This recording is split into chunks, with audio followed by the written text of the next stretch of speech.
Nah, Nah, kalau ya, gini tandanya udah Bu, di pojok kirinya ada tanda merah. oke, terima kasih Bu Iya, Admin. iya Bu.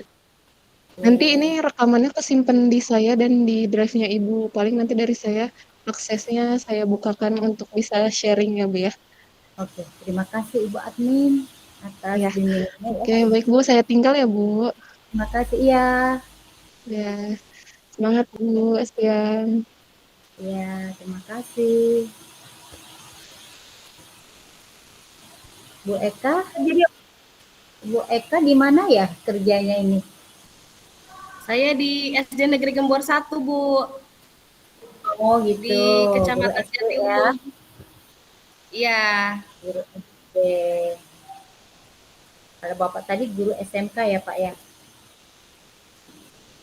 Kita tunggu yang lain ya Bu ya, karena kan menurut jadwal jam 13.30 WIB ya. Kita mulainya kalau dari Kalimantan bisa. Jadi jam setengah tiga. Kalau jadi beda-beda 1 jam saja. Ini baru masuk, baru 4 orang.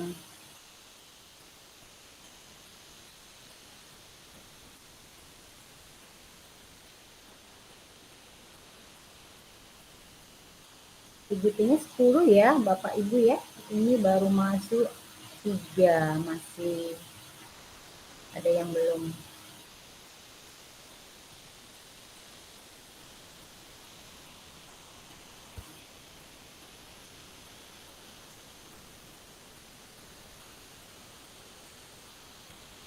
Assalamualaikum Bu Yusea.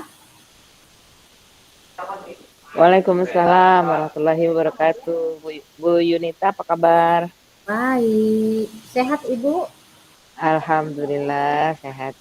Gimana Bapak Ibu kabarnya?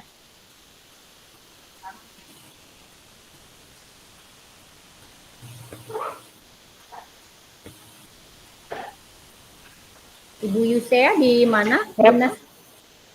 saya di SMA Negeri 14 Ibu di Batu Ceper. Oh, Kalau Bu Yunita di mana Bu Yunita? saya dinasnya di PAUD Ibu. Jadi kebetulan saya punya Oh, lembaga PAUD sendiri. Jadi saya di hmm. sekolahnya. Soalnya di sini Oh ya. mungkin ada jenjang PAUD nggak ya? Nanti kita kenal-kenalan aja ya Bu ya di sini dulu. Karena saya tahu dia ada Kal- SMK, guru SD, guru SMP, Kayaknya lembaga ada TK deh. ada TK. TK Scout ya? Iya, kalau dulu memang TK ya, kemudian tahun berapa jadi PAUD. Jadi kalau PAUD itu pendidikan anak usia dini, di bawahnya ada program pendidikan anak dan kelompok bermain. Hanya beda usia aja Ibu. Oh ya, ya. Iya, beda usia. Bisa dicek di ini ya teman-temannya untuk segera masuk di grup kelas.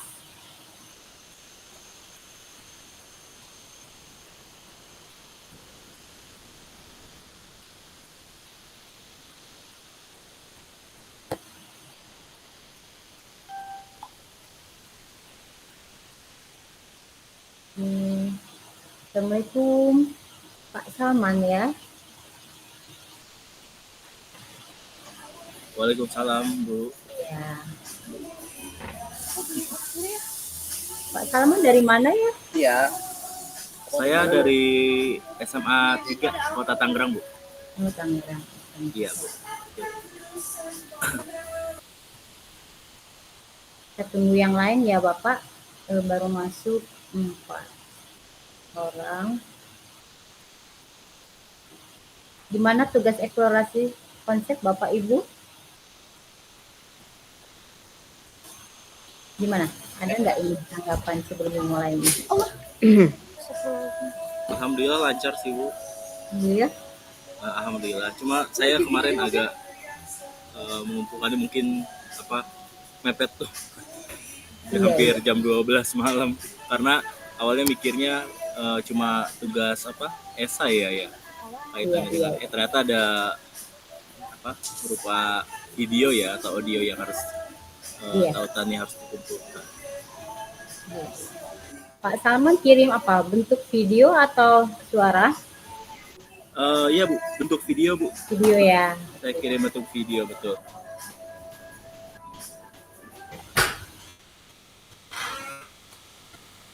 Selamat siang Pak Taufik. Ya, siang Ibu. Semangat Siang Pak untuk Taufik. semuanya. Oke, Semangat. semangat insya Allah. Semangat ya Pak Taufik ya. Oke. Ini masih beberapa orang lagi. Assalamualaikum. Assalamualaikum. Asik. Waalaikumsalam Pak Iwan. Kabar Bu, apa kabar semua? Sehat, kabarnya sehat dan selalu bahagia karena berhadapan dengan pendidik-pendidik hebat di sini semua ya Bapak. Tunggu yang lain ya Bapak ya. Bu Yunita, Ya. semuanya. Waalaikumsalam Bu Bunga. Terima kasih Bapak PP ya hari ini sudah membersamai PGP. Ini kayaknya baru Oh iya ya, tadinya kurang ya, kurang 3 orang ya, belum masuk ya Bu Bunga. Takutnya Iya, ini Bu. ya feedbacknya itu. 3 orang ya. Kita tunggu yang lain.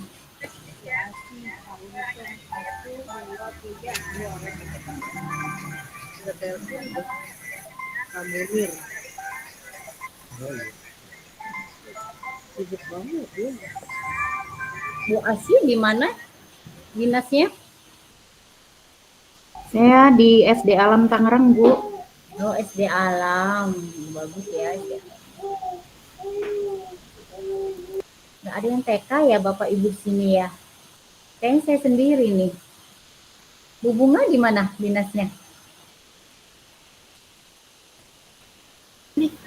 Di SDN Manis Jaya, Bu. Oh, di SD. Sama dengan Bapak Iwan ya? Iya, sama-sama di SD Bu, beda kecamatan. Gitu. Beda kecamatan. Iya, dia ini ada Eho.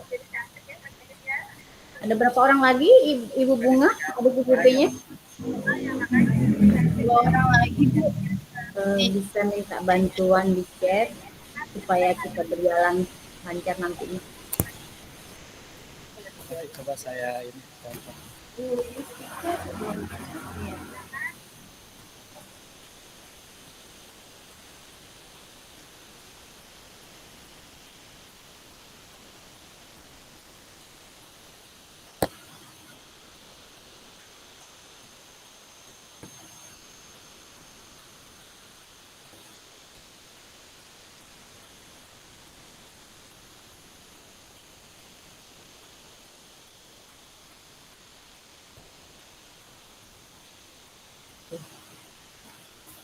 Sudah Bu Bunga?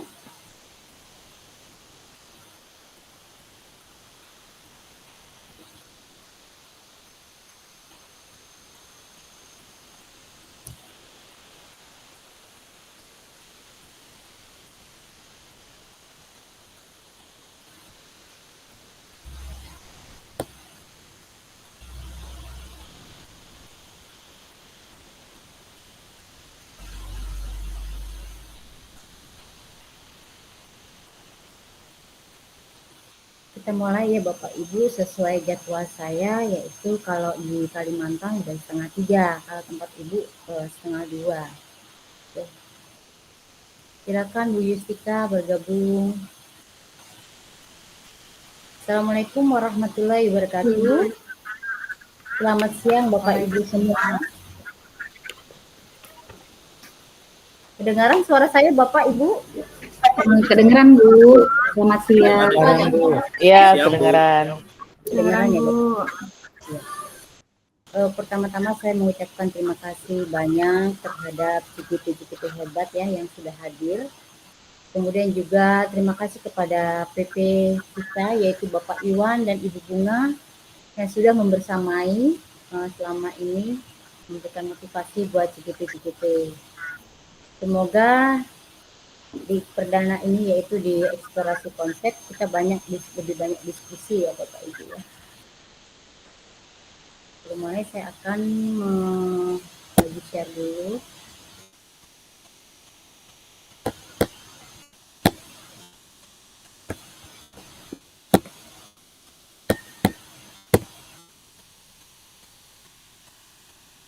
Kelihatan Bapak Ibu? Terlihat? Belum, Bu. Saya belum, Bu. Belum terlihat ya.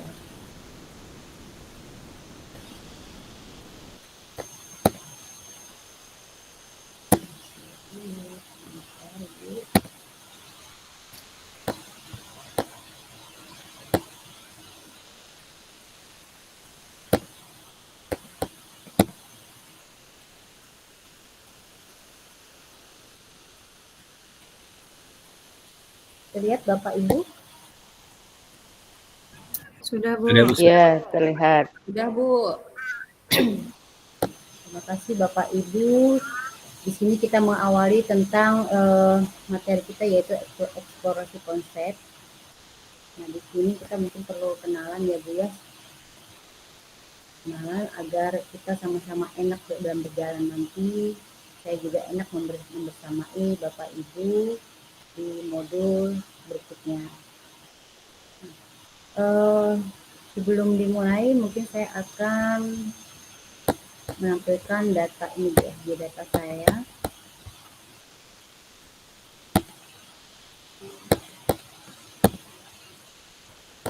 Ini data saya Bu ya. Nama saya Ibu Yunita Mulyandari. Kemudian alamat saya di Jalan Dahlia Raya, Kelurahan Sungai Besar, Kecamatan Banjarbaru Selatan, khususnya Kabupaten Banjarbaru. Ini Banjarbaru di sini Kota Madia ya. Mungkin mudah-mudahan Bapak Ibu pernah ke Banjarbaru di daerah Kalimantan Selatan. Kemudian profesi saya adalah kepala sekolah. Riwayat pendidikan saya diawali dengan SD Banjarbaru, kemudian SMP Negeri 4 Martapura, kemudian SMA 1 Kota Baru. Saya menempuh S1 saya di jurusan pendidikan sejarah. Jadi Bapak Ibu, saya dulu pernah ngajar di SMA ya Bapak Ibu. Kemudian dengan perjalanannya waktu, saya putuskan bahwa saya nggak ngajar lagi di dunia SMA, kembali mengelola sebuah lembaga yaitu lembaga PAUD yang saya kelola sampai sekarang. Kemudian saya ngambil jurusan S2 yaitu jurusan manajemen yaitu untuk mengelola suatu lembaga itu bagaimana. Saya mulai kuliah di sini yaitu di Unlam Banjarmasin. Nah ini Bu ya identitas modul kita nanti. Kita belajar di modul 1.1 sesi pembelajaran yaitu forum diskusi, bagaimana kita merefleksi tentang pemikiran PHD. Itu mungkin lebih banyak nanti Bapak Ibu berdiskusi di sini. Kemudian ada yang memberikan umpan balik atau menanggapi hasil dari Ibu selama ini belajar di LMS. Jumlah jam pelajaran kita ada 2 JP Bapak Ibu. Kemudian kompetensi lulusan yang diuji yaitu guru penggerak memahami peran dan alasan menjadi pemimpin pembelajaran. Kemudian guru penggerak melalui refleksi diri, dia terdokumentasi, mampu secara reguler mengidentifikasi kebutuhan peningkatan kompetensi dan kematangan diri demi mendukung pembelajaran murid. Kemudian capaian umumnya, PGP mampu memahami pemikiran filosofis pendidikan PHD dan melakukan refleksi kritis atas korelasi pemikiran tersebut dengan konteks pendidikan lokal dan nasional pada saat ini. Kemudian berikutnya, PGP mampu mengambil pembelajaran dari pemikiran filosofi Ki Hajar Dewantara untuk diterapkan sebagai pemimpin pembelajaran yang mengupayakan terwujudnya sekolah sebagai pusat pengembangan karakter. Kemudian capaian khusus, nanti CGP mempunyai pengetahuan tentang dasar-dasar pendidikan PHD, kemudian juga CGP mendapatkan keterampilan bagaimana mengelola pembelajaran yang berpihak pada murid pada konteks lokal dan sekolah. Kemudian juga CGP mampu memiliki sikap reflektif kritis dalam menerapkan pembelajaran yang merefleksikan dasar-dasar pendidikan PHD dalam menuntun murid sebagai mencapai kekuatan kodratnya. Ini agenda kita nanti selama di diskusi virtual ini. Ada pembukaan, kemudian berikutnya ada refleksi pembelajaran modul, kemudian ada aktivitas sesi, Lanjut review aktivitas pembelajaran dan berakhir dengan penutup. Nah, sebelum kita mulai, kita harapkan Pak Iwan bisa memimpin doa ya. Semoga diberikan kelancaran saat kita menjalankan pembelajaran hari ini. Silakan Pak Iwan. Ada yang bersedia selain Pak Iwan? Pak Untung bisa memimpin doa hari ini? Silakan Bapak.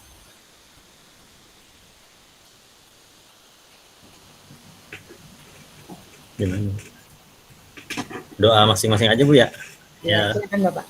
Baik, rekan-rekan kalian, memulai pembelajaran hari ini, marilah kita berdoa menjaga agama dan kepercayaan masing-masing agar kegiatan kita hari ini diberkahi dan kita dapat mendapatkan ilmu yang bermanfaat. Berdoa dimulai.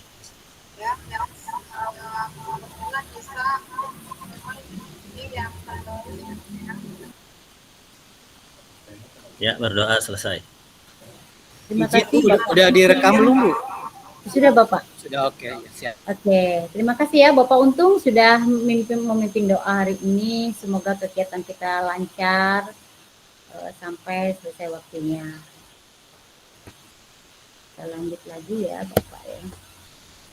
Nah, untuk memulainya mungkin ada sedikit kita ice breaking ya Bapak Ibu. Kalau saya bilang hit 3, Bapak Ibu harus mengangkat apa yang ada di depan Bapak Ibu. Benda apa yang ada di depan Bapak Ibu. Ya.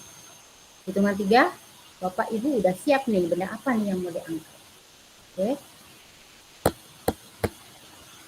Siap ya Ibu ya. 1, 2, 3. Silakan. Ibu Yusia, apa yang diangkat Ibu? Nggak kedengaran Ibu? Ibu masih di mute. Ya, yang saya angkat mouse karena ini selalu saya pegang. Yo. Mouse laptop. Laptop. Oke, ada lain? Ya. Pak Untung? Angkat pulpen Bu. Ya. Boleh direfleksikan apa pulpen itu? Pulpen ini alat yang digunakan untuk menulis Bu. Nanti ya dari materi ya kalau kita ada kata yang penting saya catat misalnya gitu. Oke, silakan. Mungkin Bu Saibah nih baru masuk. Silakan Bu Saibah. Bu Saibah angkat benda apa?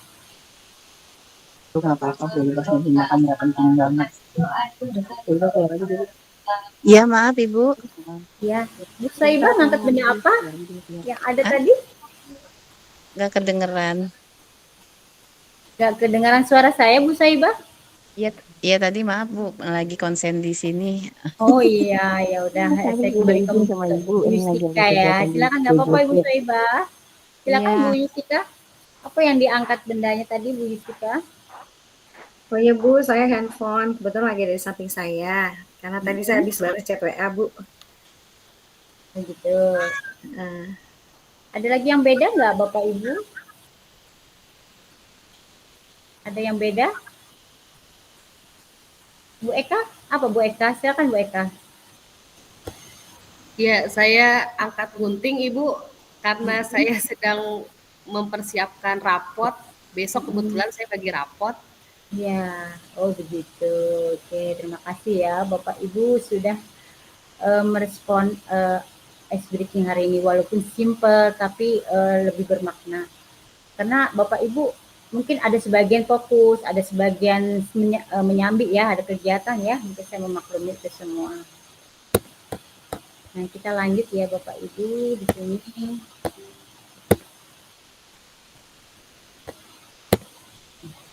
Tujuan dari pembelajaran ini peserta mampu memberikan refleksi kritis tentang pemikiran KHD dalam forum diskusi.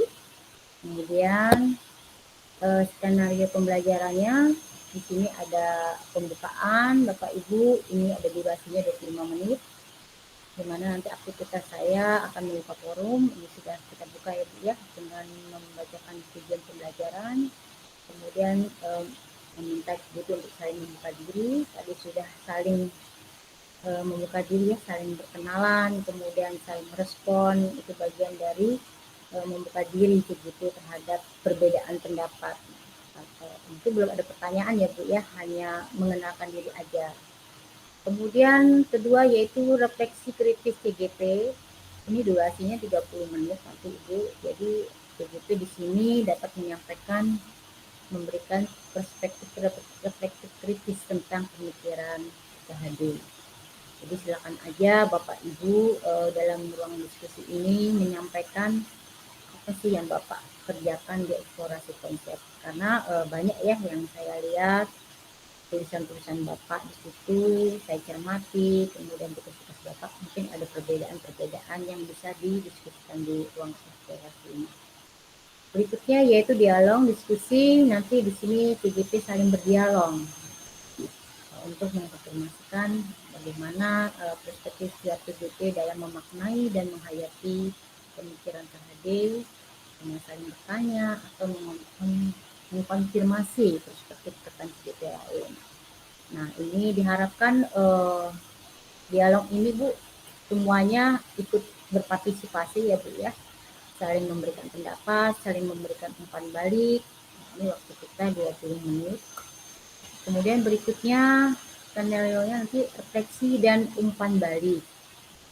Di sini nanti saya akan memberikan umpan balik untuk memberikan penguatan terhadap pemahaman PGP. Kemudian refleksi pembelajaran dituliskan pada aplikasi yang disediakan oleh instruktur. Nanti ada yang perlu ditulis di situ ya. Berikutnya yaitu penutup, di mana fasilitator menutup kegiatan pembelajaran eksplorasi konsep, forum diskusi, refleksi kritis tentang pemikiran KHD. Ini jadi 5 menit waktunya untuk penutupan. Jadi lebih banyak ke ini ya, refleksi kritis gitu. Nah, sebelum kita mulai nih Bu, kita ada kesepakatan belajar. Jadi satu, seluruh peserta memiliki kesempatan untuk berpendapat. Jadi diharapkan semua PGP berpendapat, memberikan umpan balik, kemudian memberikan masukan yang membangun buat teman-teman sejawatnya. Kemudian yang kedua yaitu berpikir terbuka dan saling menghormati. Jadi hendaknya CGP apabila ada yang berpendapat atau memberikan umpan balik atau berbagi pengalaman pun, kita hendaknya saling menghormati dengan mendengarkan apa yang disampaikan oleh CGP.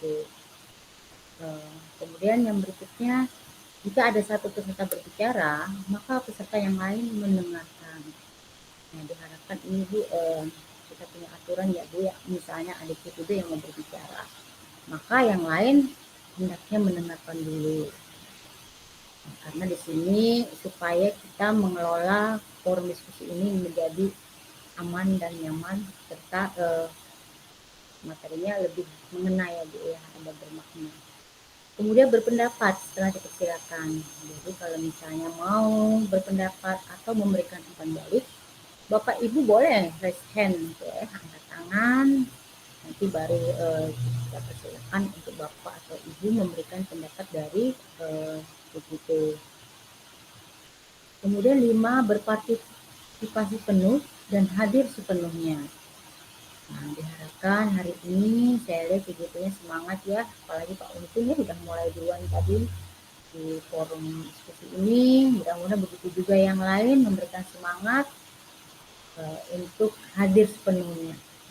Ya, mungkin ada beberapa CGP yang memang ada kegiatan di luar dari ini, kita hargai ya Bapak Ibu, kita hargai untuk 2 fokus ya, artinya fokus di sini dengan fokus kegiatan di luar.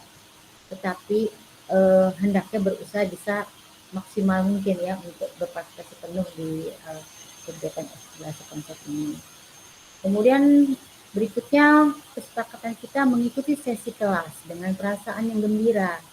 Jadi Bapak Ibu jangan merasa terbebani bertemu dengan saya sebagai fasilitator, bertemu dengan PGP sebagai teman belajar Bapak Ibu, kepada PP yang selalu memberikan motivasi.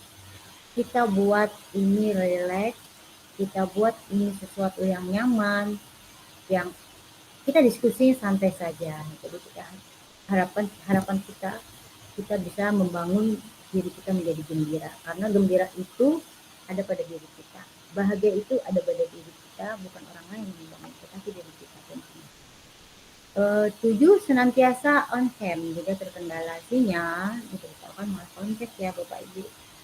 Misalnya di sana ada gangguan sinyal Ibu, silakan Ibu saya off atau mau ke toilet atau mau sholat dulu atau apa. Mohon diberitahu di kolom chat. Itu ya Ibu, Bapak Ibu peserta kelas. Nih ada pertanyaan tematik nih Bapak Ibu. Silakan Bapak Ibu udah mulai menulis di kolom chat boleh, di mana yang Ibu bisa, apa makna kata menuntun. Nanti kita akan diskusi dengan pertanyaan-pertanyaan pengantar ini. Silakan ya Bapak Ibu, boleh di kolom chat tadi, boleh langsung saja, boleh silakan. Saya beri kesempatan kepada Bapak Ibu yang mau resign.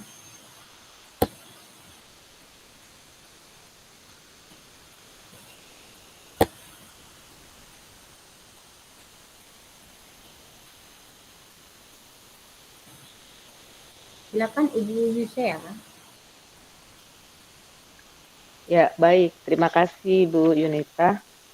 Kalau menuntun, menurut saya itu sesuai dengan kita melihat dari pemikiran Ki Hajar Dewantara bahwa menuntun itu pertama kita harus di depan dulu menjadi teladan sebelum kita menuntun, sebelum kita membersamai atau membimbing.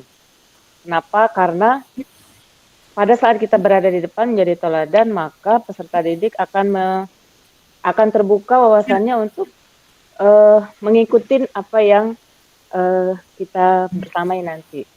Kemudian setelah kita berada di depan, kita berada bersama-sama untuk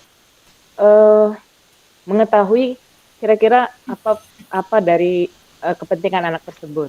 Kemudian kalau yang ketiga, berarti kita harus memotivasi supaya dia mau mengikuti apa yang kita arahkan. Mungkin itu menurut saya kalau menuntun, jadi tidak hanya kita membersamai, tetapi kita juga harus menjadi panutan, menjadi contoh agar pada saat mereka mengikuti seperti tuntunan kita, mereka bisa jiwanya sama, artinya mereka bahagia juga dengan apa yang sudah kita sampaikan. Mungkin itu menurut saya. Terima kasih.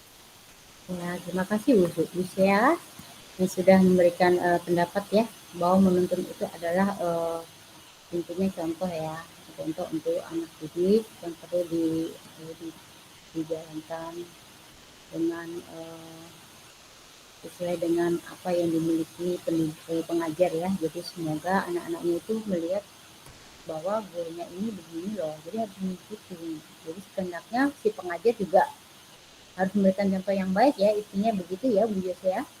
Mungkin ada lagi pendapat lain Bapak Ibu? Ya, silakan Bu Saibah.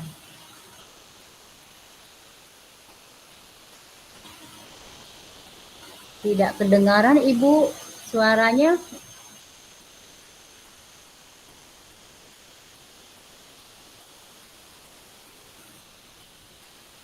Silakan Bu Asih. Baik, menurut saya menuntun itu memfasilitasi setiap karakter, potensi yang ada dalam diri anak ya, karena pendidikan itu kan proses dari mulai bagaimana anak berkembang sesuai dengan usianya. Nah, tentunya memfasilitasi belajar ini disesuaikan dengan usianya. Kalau anak TK sampai kelas 1, kelas 2 itu cara belajarnya berbeda. Ketika memasuki usia 9 tahun, kelas 4, kelas 5 itu juga agak berbeda nih cara menanganinya gitu ya. Dan ketika masuk kelas 6 menjelang ke SMP, nanti ketemu lagi juga SMA, itu caranya punya cara yang berbeda. Dan di sini menjadi tantangan sih buat kita ya untuk belajar tentunya memahami setiap karakter anak gitu tentunya pada setiap tahapan proses belajarnya. Kalau menurut saya seperti itu Bu. Terima kasih Bu Asih. kuncinya fasilitasi ya, memfasilitasi Betul. sesuai dengan usia di jenjang baik itu TK, SD, SMP maupun SMK ya, Bu Asih ya. Bu Asih di mana dinasnya? Di SD Alam Tangerang, Bu. SD Alam tadi ya. Oke. Mungkin ada pendapat lain Bapak Ibu sebelum kita masuk ke pertanyaan kedua. Ya, silakan Bu Yustika. Baik, terima kasih Bu Yunita. Pada dasarnya sih saya hampir sama ya, sepakat dengan pernyataan dari teman-teman semua. Jadi intinya kata menuntun itu adalah membimbing ya Bu ya. Jadi membimbing anak itu pada kodratnya sampai mereka menemukan potensi terbaiknya. Jadi memang namanya ketika anak itu masih belum punya kemampuan, ketika masih kecil pasti kan memang harus dituntun dulu, diajarin dulu sampai akhirnya dia bisa gitu. Jadi ada proses pembelajaran di situ. Nah, proses pembelajaran tiap anak itu juga kan berbeda-beda. Jadi sangat beragam tergantung dari si anaknya tersebut. Maka proses pendidikan itu memang harus melihat potensi anak-anak itu setiap karakteristik berbeda-beda. Jadi kita akan membawa anak-anak itu ya sesuai dengan kemampuannya secara individu dan tidak bisa disamaratakan. Dan disitulah tugas kita sebagai pendidik untuk menuntun anak-anak kita mencapai potensi terbaiknya sesuai dengan karakter dan kemampuan yang mereka miliki. Begitu Bu, terima kasih. Terima kasih Bu Yustika ya, udah jelas banget nih intinya bahwa membimbing ya, menuntut adalah proses membimbing. Jadi baik itu membimbing, baik itu memfasilitasi, baik itu memberikan contoh, itu bagian dari menuntun. Kemudian pertanyaan berikutnya yang nomor 2, bagaimana kata menuntut saya maknai dalam konteks sosial budaya di daerah saya? Nah, ini berbagi pengalaman aja nih. Apa dapat saya lakukan untuk membimbing pendidikan anak yang relevan dengan konteks sosial budaya di daerah saya? Mungkin bisa berbagi pengalaman ya, Bapak Ibu. Silakan, siapa yang mau mulai dulu?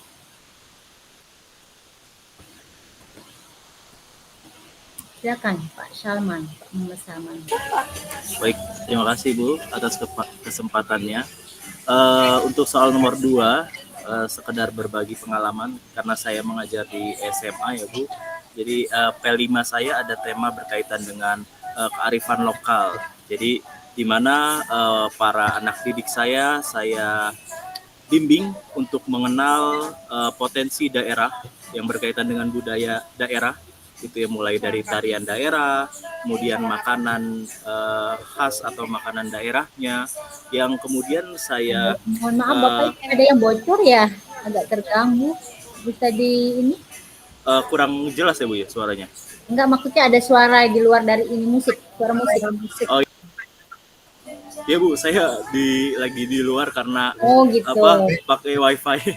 Ya. Gitu ya. Okay. Maaf ya Bu, izin karena habis ngurus paspor ke daerah Serang. Luar biasa. Jadi di daerah, masih di daerah Serang, di kafe terdekat gitu. Kalau Tangerang nggak sampai nanti. Gitu. Maaf ya Bu. Iya, nggak apa-apa. Jadi di posisi di kafe ini ya? Iya, betul. Oh begitu. Iya lagi. Saya kok ada yang bocor gitu. Ya. Apa-apa Bapak, semangat. Ini silakan. Terima kasih Bu.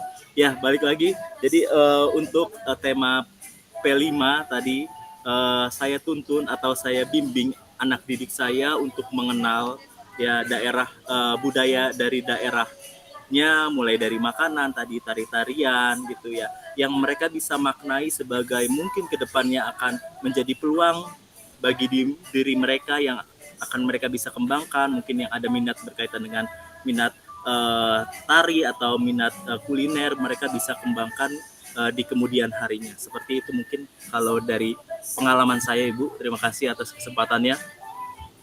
Oke, terima kasih Pak Muhammad. Di sana budaya apa yang lebih ditonjolkan? Kalau di Tangerang itu sendiri sebenarnya kan campuran budaya ya Bu, udah campuran budaya antara Betawi ada, kemudian mungkin ada sebagian yang Sunda juga gitu. Jadi kaitannya dengan tarian maupun makanan-makanan tradisional juga perpaduan, termasuk diantaranya ada perpaduan juga kaitannya dengan budaya Tionghoa, Bu. Gitu. Oh, Cina ya, Pak ya. Seperti itu. Iya, Pak. Oke. Bagus ya, P5-nya sudah terimplementasikan, sudah diterapkan ya Bapak ya. Dengan mengenalkan makanan, kemudian juga tarian-tarian ya Bapak ya. Berarti tarian saya tarian Betawi ya Pak ya? Ya, salah satunya saya juga mungkin baru tahu ada salah satu tarian namanya tari Lenggong. Itu yang biasanya diadakan setiap tahunnya ada, kalau di Tangerang itu ada namanya Festival Cisadane, Bu. Gitu. Ada Festival Cisadane, nah biasanya di festival tersebut nanti ada tari Lenggong itu biasanya dibawakan gitu, karena berkaitan dengan kalau dari intisari tarian itu sendiri berkaitan dengan gerakannya aktivitas, jadi berupa aktivitas masyarakat Kota Tangerang pada zaman dulu yang biasanya memanfaatkan sungai untuk beraktivitas, misalkan mencuci dan lain sebagainya, seperti itu. Iya, luar biasa Bapak ya.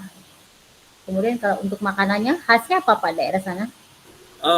Kalau khas salah satunya mungkin sebenarnya ada laksa Tangerang juga, tapi laksa ini sebenarnya ya sudah akulturasi dari beberapa budaya, Bu, karena laksa sendiri ada laksa Tangerang kalau nggak salah, kemudian ada juga laksa Bogor, jadi mungkin ciri khasnya berkaitan dengan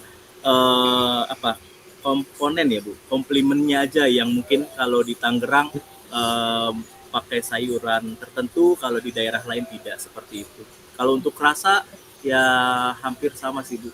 Untuk rasa hampir sama gitu ya dengan daerah-daerah lain, berkaitan dengan mungkin komplimen-komplimennya aja yang berbeda. Kemudian ada juga sih kayak mungkin dodol gitu ya, Bu, dan lain sebagainya sih, Bu, seperti itu. Iya, jadi kepingin ya Pak ya saya kalau lihat ini Ya, Bu. gambar ya. Lanjut, ada yang mau berbagi selain Pak Muhammad untuk penerapan? Ya, silakan Bu Eka, mungkin ada pengalaman-pengalaman bisa berbagi sama teman-teman di sini. Silakan Ibu. Ya, izin berbagi Ibu Yunita. Ya.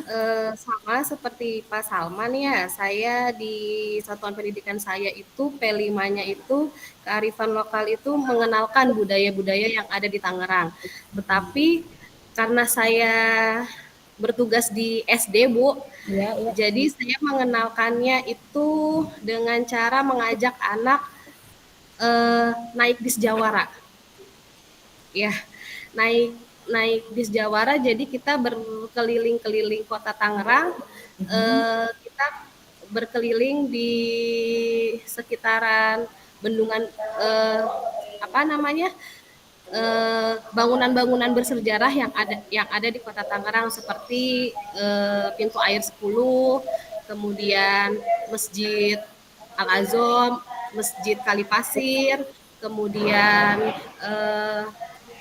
kelenteng Bointek Bio, dan untuk memperkenalkan tentang makanan, kita ajak ke Laksa, betul.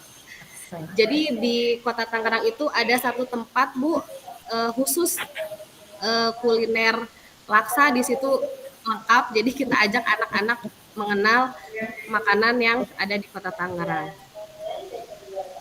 Terima kasih Bu Eka. Laksa itu ciri khasnya ya Ibu ya, laksa ya. Itu ya. Itu bahannya dari apa Ibu? Jadi kayak ada eminya itu terbuat dari ketan beras apa ya Bu ya, putih gitu, terus diberi kuah santan, kuah kuning santan, kemudian ada toppingnya telur, bisa ayam dan sebagainya. Terima kasih Bu Eka sudah berbagi ya. Hanya perbedaan kalau Bu Eka tadi SD, yang mana P5-nya harus berkeliling wisata ya, mengenalkan budaya Kota Tangerang. Kemudian juga Pak Muhammad mewakili dari SMK ya Pak ya, P5-nya tadi masalah tarian-tarian dan makanan. Mungkin lanjut Bu Asi ya, ini yang sudah dari tadi Resen. Silakan Bu Asi Setiauri. Oke. Bu dulu, kayaknya Bu duluan tadi Bu. Oh, ya silakan. Bu dulu. Silakan Bu Wiwi atau Bu Asi. Oke, kalau Bu Wiwi belum nggak apa-apa saya di sini Bu. Kalau yang saya pernah lakukan, karena kebetulan sekolah kami punya satu problem ya, yaitu banjir. Ya. Jadi kita tuh berada di bawah, jadi turun gitu ya. Nah kita tuh kayak di semacam kayak kolam. Jadi udah kita bikin kolam dan selalu problemnya adalah banjir. Nah, kita coba untuk ajak anak-anak gitu ya, untuk meneliti apa sih menjadi masalah gitu ya. Waktu itu kebetulan saya pegang di kelas 5 gitu. Saya ajak mereka untuk observasi di sekitar sekolah.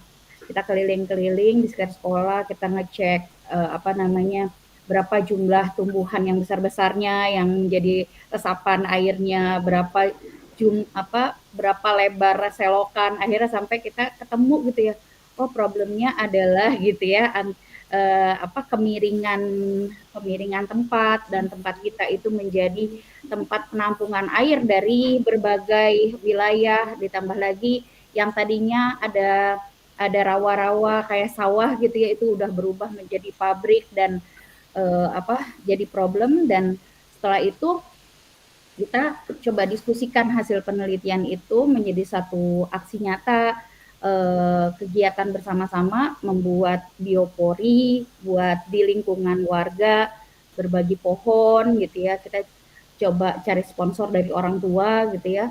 Terus juga buat pameran edukasi tentang hemat air dan bagaimana mengelola air gitu. Itu yang beberapa 2 tahun lalu ya yang saya coba untuk kerjakan, dan buat saya ini satu hal yang akhirnya membuat anak-anak tuh berpikir bahwa ini permasalahan kita semua loh, bukan cuma permasalahan sekolah gitu.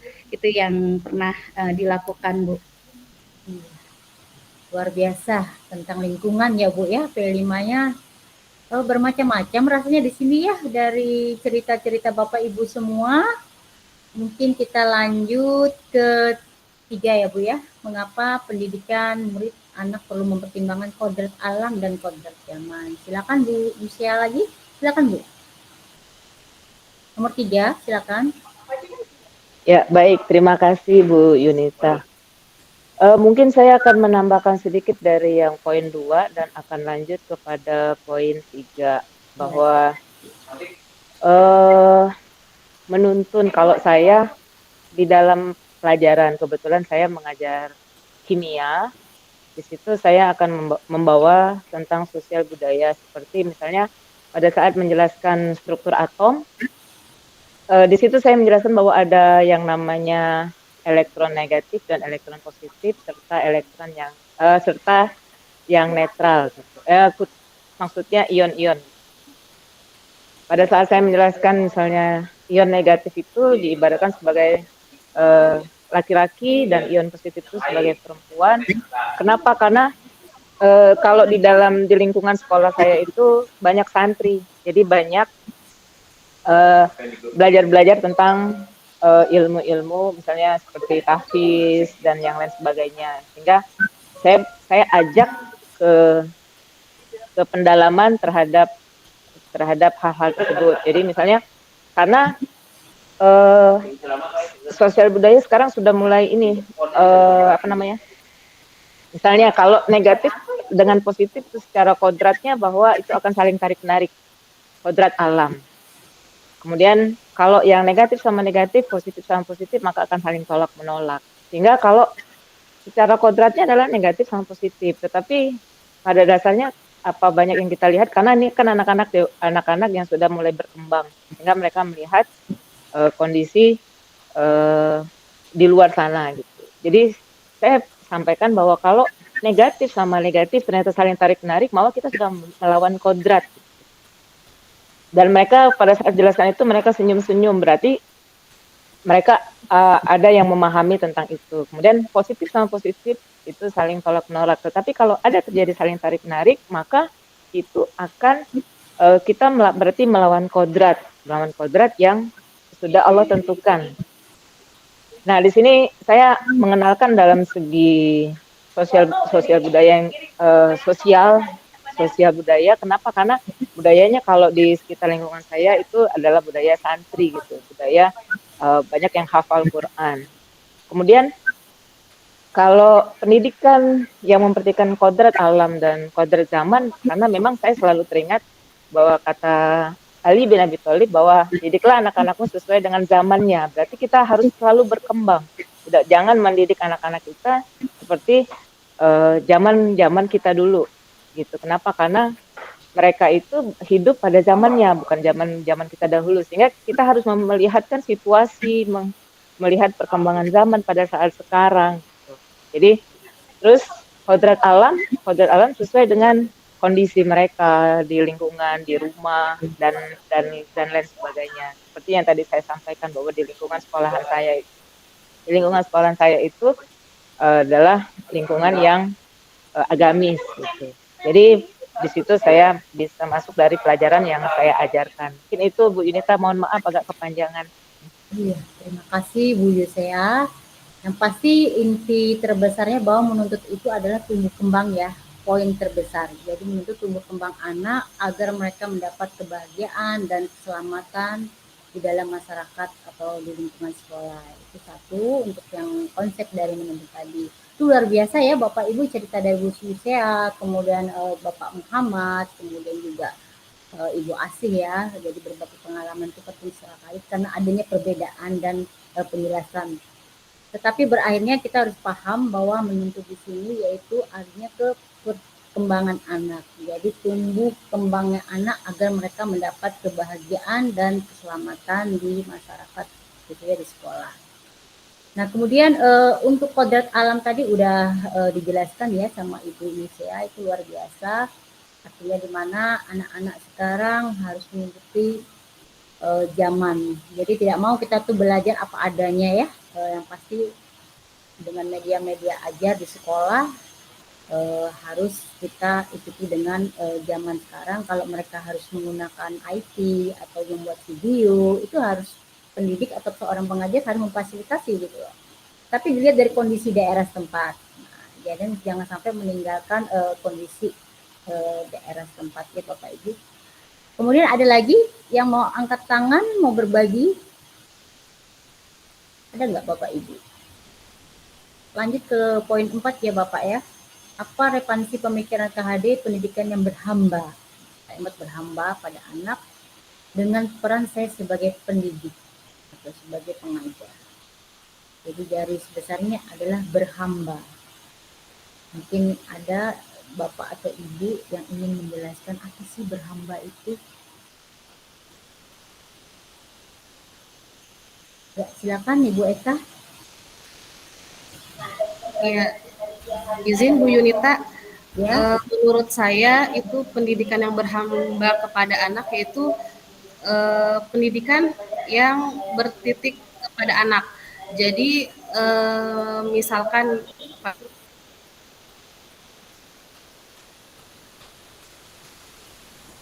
ada tidak kedengaran Ibu.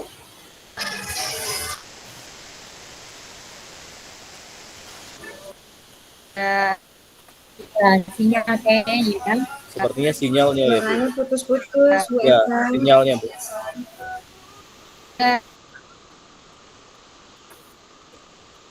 Bu Eka suaranya putus-putus sayang.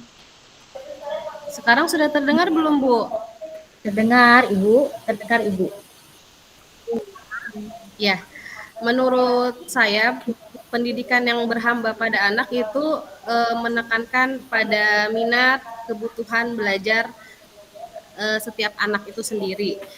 Misalnya seperti pada kurikulum Merdeka ini kan ada pembelajaran diferensiasi, pembelajaran yang sesuai dengan kebutuhan dan gaya belajar anak. Jadi menurut saya itu pendidikan berhamba anak itu apapun yang kita buat untuk pembelajaran itu bertitik kepada anak. Bagaimana anak mengembangkan minatnya, mengembangkan kebisaannya yang ada pada anak itu. Terima kasih Bu Eka. Yang arti bahwa berhamba ini ke anak ya Bu ya. Pusatnya ke anak ya, untuk kebutuhan anak. Mungkin ada lagi pendapat lain Bu Wiwik, silakan. Ya, terdengar Bu Ibu. Wiwik. Ya, Assalamualaikum warahmatullahi Waalaikumsalam wabarakatuh. Maaf Ibu, tadi sinyal saya juga tadi lagi di jalan, jadi mampir di HP dulu, tadi nggak bisa dibuka. Menurut saya pendidikan itu harus dirancang sesuai dengan tahap perkembangan anak yang mencakup minat, karsa, bakat, dan kebetulan memang saya juga di jenjang TK atau PAUD. Jadi kebebasan kemerdekaan belajar itu di TK itu sangat diterapkan. Seperti yang tadi Ibu Eka bilang, pembelajaran berdiferensiasi. Jadi setiap anak itu tidak dipaksakan untuk pembelajaran karena mereka bebas untuk memilih yang sesuai dengan bakat dan minatnya. Jadi pembelajaran itu, pendidikan itu harus sesuai dengan tahap perkembangan anak didik. Itu menurut saya. Bu Wiwik di jenjang TK ya. Kemudian proses untuk berdiferensiasinya itu lancar nggak?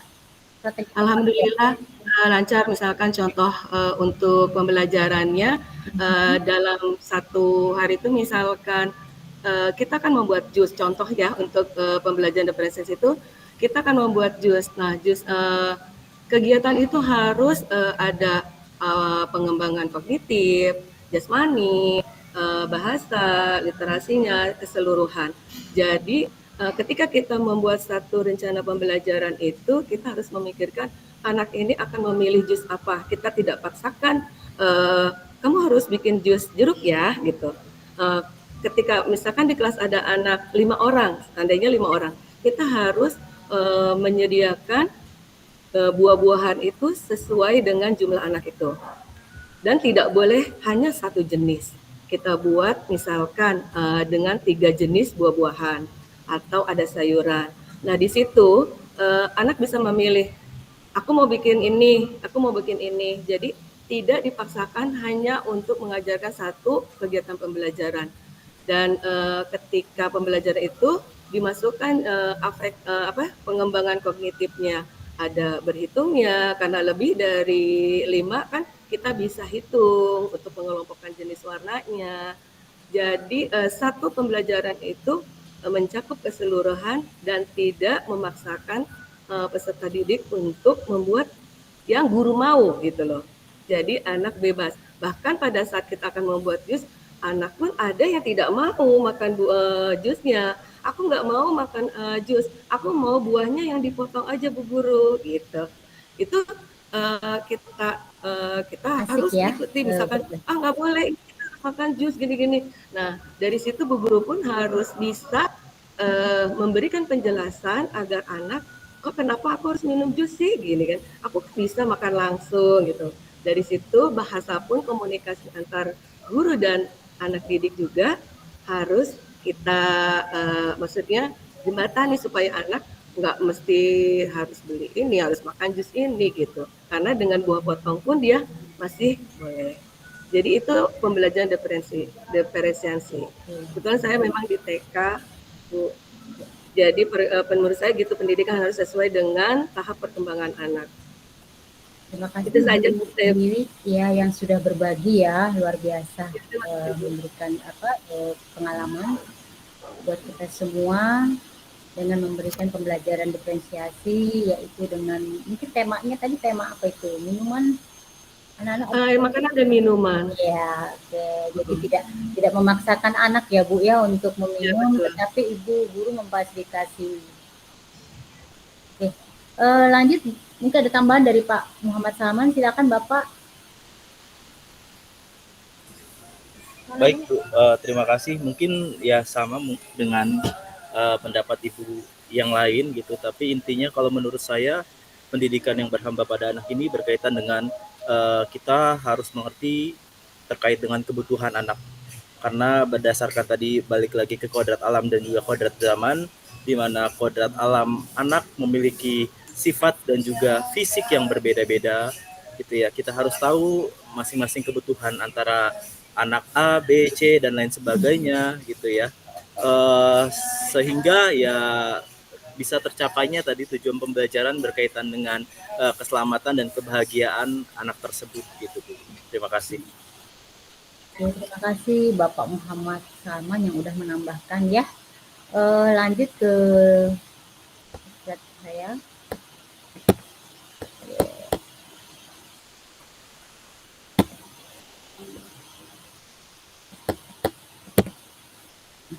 Ini ada ekspansi modul ya Bapak Ibu semua. Dari pengalaman-pengalaman Bapak yang Ibu sampaikan tadi, kemudian penjelasan dan itu kelima yang berbeda-beda ya Bapak Ibu dari semua jenjang TK, jenjang SD maupun jenjang SMA.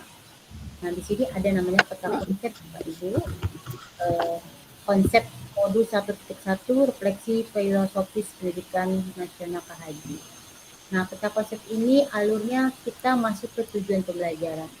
Jadi pada intinya KHD mempunyai tujuan pembelajaran, di mana tujuan pembelajaran menurut KHD yaitu peserta memahami pemikiran KHD dulu mengenai tujuan dan ajas pendidikan.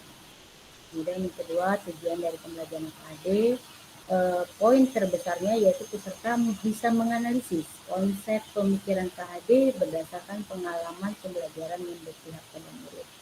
Tadi sudah saya gali sama Bapak Ibu semua ya, bagaimana nih di daerah masing-masing, bagaimana nih di sekolah melakukan pembelajaran. Ternyata banyak bercerita tentang P5 yang berbeda-beda ya. Nah, kemudian selanjutnya peta konsep di sini kita pembelajaran KHD yaitu mengaitkan dengan potret pendidikan Indonesia sejak zaman kolonial sampai masa ini.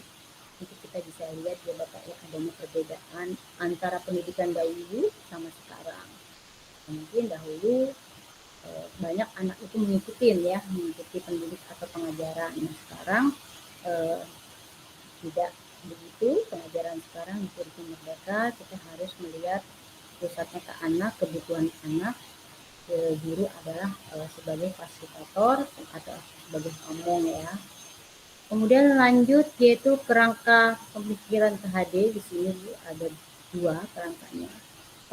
Pertama dasar-dasar pendidikan KHD, kemudian kedua yaitu metode Montessori, Robel dan Taman Anak. Mungkin ini Bapak Ibu sudah bisa dibaca Bu ya di MS. Ini gambaran-gambaran yang perlu kita sesuaikan dengan sekarang, apakah cocok ya metode ini, metode yang ada di dalam teori-teori tersebut. Kemudian selanjutnya konsep berikutnya yaitu KHD memberikan konsep tentang ajas pendidikan. KHD ada dua, pendidikan dan pengajaran. Jadi pendidikan dan pengajaran ini satu kesatuan ya Bapak Ibu, saling berkaitan satu sama lain, karena pengajaran itu adalah bagian dari proses pendidikan, sedangkan pendidikan adalah tuntutan dalam kehidupan menuntut segala kodrat pada anak untuk mencapai suatu kebahagiaan. Jadi saling berkaitan antara pendidikan dan pengajaran. Jadi tidak bisa terpisah nih Bu ya. Kemudian berikutnya pemikiran KHD yaitu interpretasi pemikiran KHD ada dua rasa yang tadi dijelaskan Bapak Ibu tadi, adalah mungkin rasa, karsa dan karya. Kemudian budi pengerti juga yang disampaikan di dalam filosofis KHD. Kemudian kita lanjut ke sifat. Di sini ada kodrat alam dan kodrat zaman yang sudah disampaikan sama Pak Salman ya, bahwa kodrat alam adalah sifat dan bentuk lingkungan di mana anak itu berada, bagaimana sifat anak di dalam masyarakat. Kemudian kodrat zaman ini oleh isi dan irama yang sudah disampaikan sama Pak Salman tadi. Ini saling berkaitan antara kodrat alam dan kodrat zaman. Nah kemudian lanjut konsep dari Bapak KHD yaitu yang kita bahas tadi, dasar pendidikannya menuntun, bukan menuntut ya, menuntut. Nah ini ada dua, di mana KHD mengibaratkan peran pendidik sebagai seorang petani. Nah, bagaimana seorang petani di sini mungkin awalnya kita menanam tanaman, kemudian memberi pupuk, kemudian tumbuh, dan kemudian mendapatkan hasil. Mungkin seperti itu ya gambarannya. Nah, kemudian pendidik apa nih perannya? Pendidik adalah sebagai pamong. Pamong artinya tadi udah diskusi, dia bisa memfasilitasi, kemudian membimbing pada anak-anak didiknya. Kemudian selanjutnya di sini kita akan bicara tentang dialog atau diskusi, tanya jawab. Dan mungkin Bapak Ibu sudah mengerjakan tugas eksplorasi konsep bermacam-macam ya Bapak Ibu ya. Ibu memberikan tulisan, kemudian membuat video, kemudian mengirim suara, bentuk suara mungkin video. Nah, di sini kita sama-sama mungkin ada yang mau memulai dulu Ibu tentang tugas-tugas eksplorasi konsep di dalam LMS. Karena baru 5 orang, baru 10 ya, baru 9 ya yang saya lihat tadi. Kurang 1. Nah, jadi maksud saya kalau di eksplorasi konsep ini Bu tidak ada waktunya ya Bu ya, tetapi karena itu tuntutan Ibu, ada kewajiban Ibu untuk berusaha mengerjakan. Jadi tidak ada batas ya Ibu ya. Kemarin saya belum menjawab dari pertanyaan Ibu Istika bahwa untuk waktunya apakah ada waktu untuk menjelaskan di eksplorasi konsep.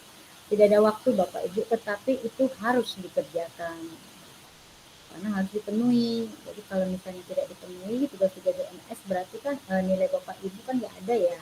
Sebenarnya gitu ya. Jadi nggak mau tidak ada waktunya tetapi dipenuhi. Jadi modul 1 tentang mulai diri juga saya lihat semuanya udah terpenuhi.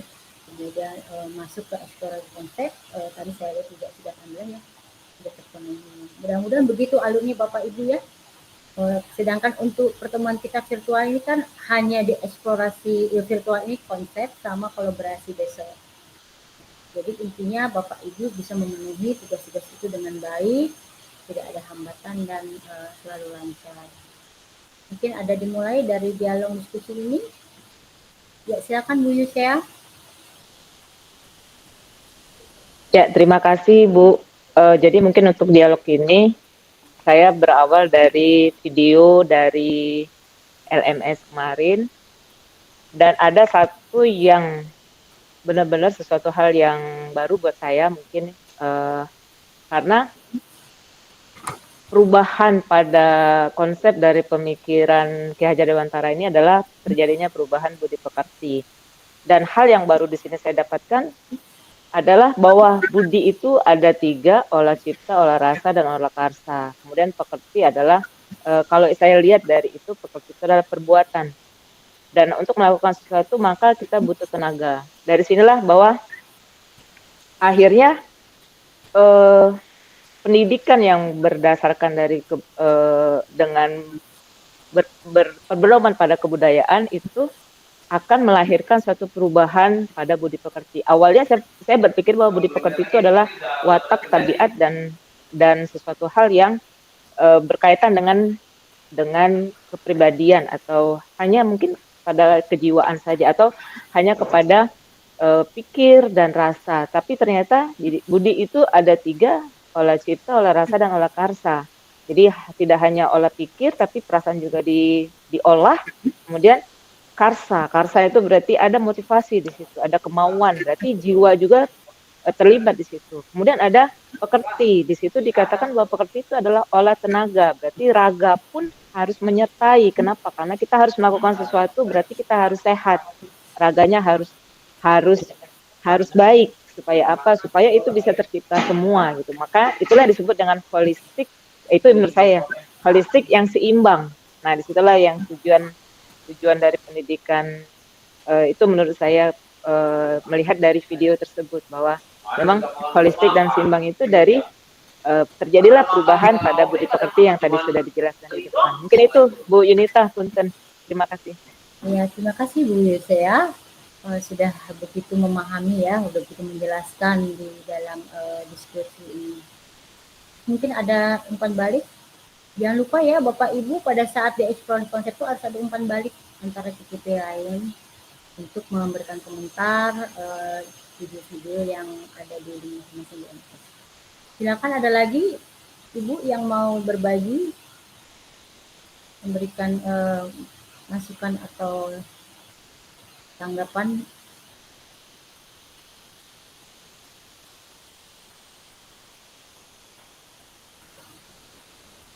Saya belum mendengar suara siapa ya di sini. Yang belum bersuara, coba bisa bersuara ya Bapak Ibu, jadi saya bisa mengenal. Pak Untung ya, tadi awalnya Pak Untung. Ada Pak Untung di sini? Ada Bu, ada. Ya silakan Pak Untung. Ya, karena awal tadi saya lihat Pak Untung. Awal pertama tadi membuka Zoom tadi. Ya silakan Pak Untung.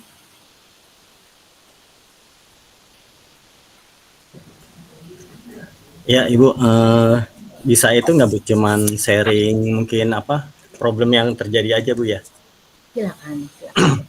Ya gini Bu, kebetulan kan saya di SMK ya, kalau tadi pada berbicara P5, di SMP juga sebetulnya ada P5, cuman karena saya pelajaran yang kejuruan itu saya tidak dilibatkan dalam P5. Maka tadi pas pada bicara P5 saya hanya mendengarkan saja, oh iya, gitu. Karena saya tidak terlibat dan tidak tahu apa itu isinya P5 seperti itu, hanya ya literasi sedikit aja seperti itu. Jadi kalau karena saya kejuruan, saya itu terlibatnya di guru magang, jadi dengan hubungan dengan industri ya. Tangerang itu kan kota industri ya, kebetulan saya karena guru kejuruan itu fokusnya ke situ, maka bekerjasama dengan industri tadi, dengan magang di industri juga saya. Permasalahan di industri itu mereka yang bekerja itu rata-rata bukan lulusan dari Tangerang, jadi kalau tadi tentang apa bilangnya kodrat siswa dan kodrat apa zamannya itu ya, Tangerang itu industri Tangerang ternyata yang bekerja itu rata-rata dari daerah, dari Jawa Tengah, Jawa Timur gitu, Jawa Barat, bahkan Tangerangnya malah hampir tidak ada. Nah, berarti kan itu permasalahan tuh, kenapa industri Tangerang tidak bisa diisi oleh lulusan SMP yang ada di Tangerang seperti itu. Mungkin masalahnya pertama itu. Jadi ya yang dikembangin kalau tadi pada budaya makanan, itu kalau saya budayanya budaya kerja gitu. Gimana sih supaya ini orang-orang Tangerang itu bisa ngisi industri yang ada di Tangerang gitu. Ternyata emang katanya dikeluhkan itu budaya kerjanya orang Tangerang itu tidak bagus gitu, tidak disiplin, suka-suka sendiri ya gitu. Jadinya di sekolah ya berusaha menerapkan budaya kerja. Nah, dikenalnya kalau di SMK tuh ada 5R gitu, yang rapi, resik, atau budaya kerjanya. Cuman ya kesulitannya itu guru-guru di SMK ya banyak berpikirannya polanya seperti mungkin kayak sekolah SMA gitu, jadi nggak peduli juga sama budaya-budaya kerja gitu. Jadi ya seperti yang tadi biasa aja tuh, P5-nya pun saya lihat di sini sama nari-nari, pakaian adat, makanan gitu. Sebenarnya di SMK tadi sebetulnya problemnya itu industri yang di Tangerang itu diisi bukan oleh orang-orang Tangerang, karena dianggapnya orang-orang Tangerang alumni lulusan SMK itu tidak memahami budaya kerja. Sedangkan di sini guru-gurunya diajak untuk meningkatkan budaya kerja ke anak itu susah di setiap kelas, agak sulit gitu. Jadi hanya diserahkan, itu tugas guru-guru kejuruan gitu ya. Akhirnya guru kejuruan yang jumlahnya hanya sepertiga ya agak kewalahan. Mungkin ya pertanyaannya ya gimana gitu untuk menerapkan itu supaya ya kalau tadi di sekolah itu katanya ini bukan masalah sekolah tapi masalah bersama. Cuma kalau di sini ketika itu masalah guru kejuruan, guru-guru umum nggak ada urusan seperti itu. Jadi ya di sini agak kesulitan, problemnya saya di situ Bu, untuk mengajak semua guru terlibat supaya ke yang tujuan SMK, tujuan utamanya emang bekerja ya. Tujuan SMK ada 3 tuh, BMW, bekerja, melanjutkan, dan berwirausaha. Cuman ya 80% itu bekerja, yang melanjutkan paling hanya 5%, misi saya berwirausaha sekitar 15%-an. Cuman ketika diajak guru-guru yang bukan kejuruan itu sulit, mereka selalu patokannya, wah acuannya begini kok, ketika budaya itu berarti nari, pakaian, makanan, ke arah situ terus. Diajak coba ini budaya kerjanya gimana. Industri Tangerang itu minta yang itu loh sebetulnya supaya lulusan SMK dari Tangerang terserap. Bahkan kan kalau dari data statistik, Provinsi Banten adalah penyumbang terbesar pengangguran SMK-nya. Seperti itu. Dan kita juga kalau ada workshop oleh kepala dinas selalu diomelin sama kepala dinas, guru SMK gimana sih? Kita masih juara 1 terus gitu untuk penyumbang penganggurannya. Cuman ya diajak bekerja sama guru-guru yang umum itu agak sulit. Mungkin solusinya pengalaman dari guru-guru yang lain gimana. Karena saya tadi P5 nggak dilibatin. Alasannya ketika workshop tentang kurikulum mereka juga kenapa nggak dilibatin?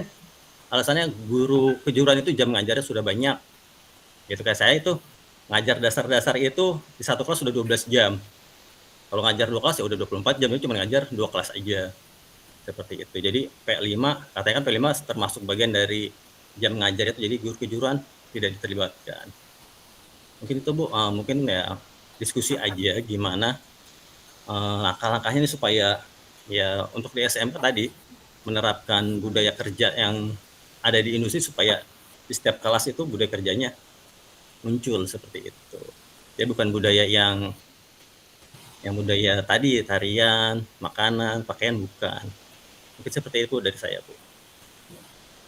Ada yang mau menanggapi Bapak Ibu? Tadi kayaknya ada yang angkat tangan ya. Ada silakan Pak Taufik Ismail bisa memberikan umpan balik dari Pak Untung tadi.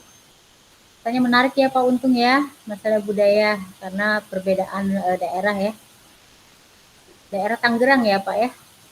Itu memang kota industri ya Pak Untung ya. Kebetulan anak saya kuliah di sana. Kebetulan anak saya itu kuliah di sana di Presiden University. Jadi memang kota industri. Ya itu tadi ya, padat kotanya. Saya pernah ke sana juga padat, penuh dengan bangunan-bangunan. Yang pasti kita akan di sini akan berbagi aja, memberikan umpan balik dan kemudian memberikan respon yang positif. Silakan Bapak tadi, Taufik ya. Silakan Pak. Iya Ibu. Selamat siang buat rekan-rekan semua. Saya mau sedikit memberikan tanggapan.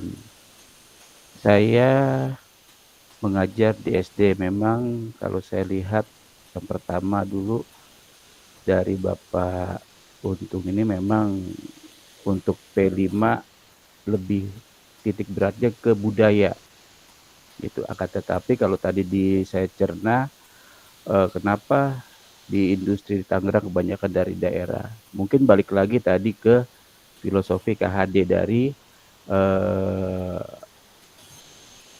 alam terus sama zaman. Kenapa? Mungkin dari pendidikan alam setiap daerah itu berbeda.